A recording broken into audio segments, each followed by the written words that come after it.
Mahabub Nagar BJP MP DK Aruna ఇంట్లోకి అఘంతుడు enter అయిన కేసులో పోలీసులు పురోగతి సాధించారు. ఆ నిందితుడిని అరెస్ట్ చేశారు. పాతబస్తీ పరిసర ప్రాంతాల్లో నిందితుడిని అదుపులోకి తీసుకున్నారు. ప్రస్తుతం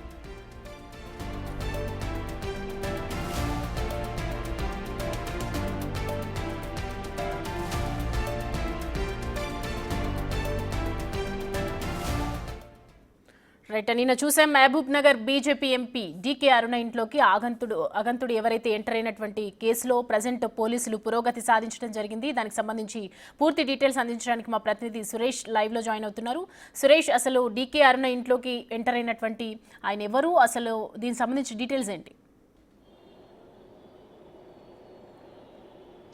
ఆదివారం తెల్లవారుజామున డీకే అరుణ ఇంట్లోకి చొరబడి దాదాపు గంటన్నర పాటు ఇంట్లోనే మొత్తం అన్ని ఫ్లోర్లు కూడా కళ్ళే తిరిగాడు. ఆ తర్వాత ఇంటి నుంచి ఎలాంటి చోరీ చేయకుండానే మళ్ళీ వచ్చిన రూట్లోనే బయటికి వెళ్ళిపోవడం జరిగింది. అయితే ఉదయం ఈ సీసీ కెమెరాలు గమనించి కొన్ని సీసీ కెమెరాలు కట్ అయి ఉండడం, ఆ తర్వాత ఫుటేజ్లో పరిశీలిస్తే ఒక వ్యక్తి ఇంట్లోకి చొరబడ్డట్టుగా గుర్తించారు. ఆ తర్వాత పోలీసులకు ఫిర్యాదు చేశారు. పోలీసులు వెంటనే కేసు నమోదు చేసుకొని దర్యాప్తు ప్రారంభించారు. నిన్న స్వయంగా హైదరాబాద్ కమిషనర్ సివి ఆనందే స్పాట్కు విజిట్ చేసి అసలు దొంగ ఎలా ఎంటర్ అయ్యాడు, వాటికి సంబంధించిన పూర్తి వివరాలు తెలుసుకొని కేసుకు సంబంధించి దర్యాప్తు అంతా కూడా పర్యవేక్షించాడు. అంటే సీఎం రేవంత్ రెడ్డి ఆదేశాలు జారీ చేయడం జరిగింది. డీకే అరుణ ఇంట్లో చొరబడ్డ వ్యక్తి ఎవరో త్వరగా పట్టుకొని అసలు ఈ మిస్టరీని ఛేదించాలని చెప్పేసి కూడా ఆదేశాలు ఇవ్వడంతో స్వయంగా సిపిఐ రంగంలోకి దిగి నిందితుడిని అరెస్ట్ చేయడం జరిగింది. ప్రస్తుతం పంజాగుట్ట పోలీస్ స్టేషన్లోనే నిందితుడిని విచారిస్తున్నారు. అసలు డీకే అరుణ ఇంట్లోకి ఎందుకు వెళ్ళాడు, అసలు ఇతను పాత నేరస్తుడిగా పోలీసులు అనుమానిస్తున్నారు. అయితే అక్రమంగా గుర్తించారు. ఇతను ఢిల్లీలో ఇతర రాష్ట్రాల్లో కూడా చోరీలకు పాల్పడ్డాడు. గతంలో కూడా హైదరాబాద్ కమిషనరేట్ పరిధిలో కూడా అనేక చోరీలు చేసినట్టు గుర్తించడం జరిగింది. ప్రస్తుతం ఇదే పోలీస్ స్టేషన్ తీసుకొచ్చి జూబ్లీహిల్స్ ఏసీపీ వెంకటగిరి ఆయనని విచారిస్తున్నారు. అసలు ఎందుకు అక్కడికి వెళ్లాల్సి వచ్చింది, ఇంతకుముందు ఏదైనా చోరీ చేయడానికి రిక్కి నిర్వహించడానికి వెళ్ళాడా, లేదంటే ఇంకేదైనా కోణాలు ఉన్నాయనే దానిపై ప్రస్తుతం పోలీసులు దర్యాప్తు చేస్తున్నారు. ఆ ఘటన జరిగిన 2 రోజుల్లోనే పోలీసులు కేసును ఛేదించడం జరిగింది.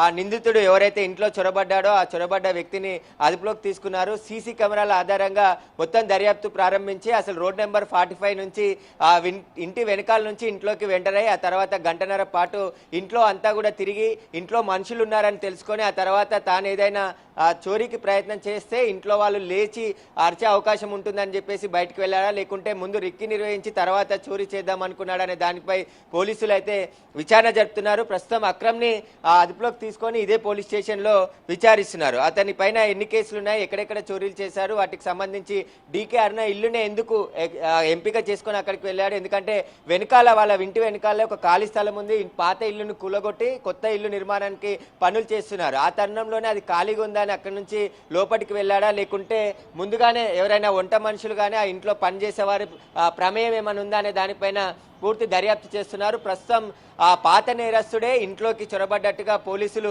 నిర్ధారణకు వచ్చారు. సీసీ కెమెరా దర్యాప్తు ఆధారంగా రోడ్ నెంబర్ 45 నుంచి ఒక ఆటో ఎక్కి అక్కడి నుంచి నాంపల్లికి పోయి నాంపల్లి నుంచి మళ్ళీ ఓల్డ్ సిటీ పోయినట్టుగా పోలీసులు సీసీ కెమెరా దర్యాప్తులో భాగంగా హ్యూమన్ ఇంటెలిజెన్స్ సీసీ కెమెరాలు 2 పర్యవేక్షణలో అతన్ని అదుపులోకి తీసుకోవడం జరిగింది. ప్రస్తుతం పోలీసులు దర్యాప్తు చేస్తున్నారు. ఈ రోజు అరెస్ట్ కూడా చూపించే అవకాశం ఉంటుంది. ఎందుకంటే సీఎం ఇంటికి కొంచెం దూరంలో ఉన్న డీకే అరుణ ఇంట్లో దొంగ పడడం, ఆ రిక్కి నిర్వహించి ఆ తర్వాత ఇక్కడ నుంచి పారిపోవడం, వీటికి సంబంధించి మొత్తం ఆమె భద్రత కూడా ఏర్పాటు చేయాలని చెప్పడంతో పోలీసులు తగిన భద్రతను కూడా ఏర్పాటు చేస్తామని నిన్న చెప్పడం జరిగింది. స్వయంగా హైదరాబాద్ కమిషనర్ సివి ఆనంద్ కూడా అక్కడికి వెళ్ళి మొత్తం పర్యవేక్షించి అసలు సిబ్బందికి కొన్ని సూచనలు కూడా చేసి కేసును వీలైనంత త్వరగా పట్టుకోవాలని నిందితుడిని చెప్పేసి ఆదేశాలు జారీ చేయడంతో వెంటనే బృందాలు రంగంలోకి దిగి నిందితుడిని అదుపులోకి తీసుకున్నాయి. ఈ రోజు అరెస్ట్ చేసి రిమాండ్ కూడా తరలించే అవకాశం ఉంది. ప్రస్తుతం విచారిస్తున్న నిందితుడిని ఎందుకు అక్కడ ఇంట్లోకి వెళ్ళాడు, ఆ తర్వాత చోరీ చేయకుండానే మళ్ళీ బయటికి ఎందుకు వచ్చాడు, ఆ తర్వాత ఎక్కడికి వెళ్ళాడు, ఎవరెవరిని కలిశాడు, వాటికి సంబంధించిన పూర్తి దర్యాప్తు కొనసాగుతుంది. సో సురేష్, అంటే ఈ అక్రమ్ ఎవరైతే ఉన్నారో ఇంతకుముందు జరిగినటువంటి దాంట్లో ఎప్పుడైనా కేసెస్ అనేవి నమోదయ్యాయా, లేకపోతే కావాలని వచ్చి ఇంట్లో చొరబడి చేసే ప్రయత్నం చేస్తూ ఉన్నారా? దీనికి సంబంధించి ఏమైనా ఇన్ఫర్మేషన్ ఇచ్చారా అక్రమ్ ప్రస్తుతం?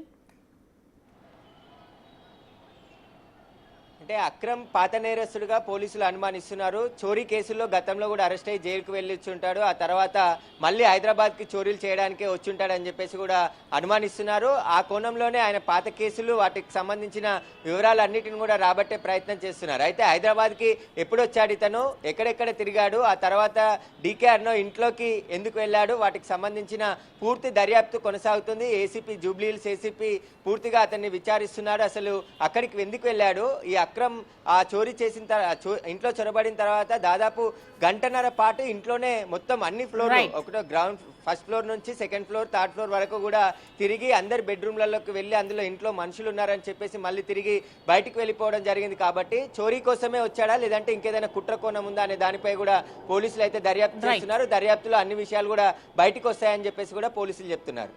Right, thanks for the update Suresh.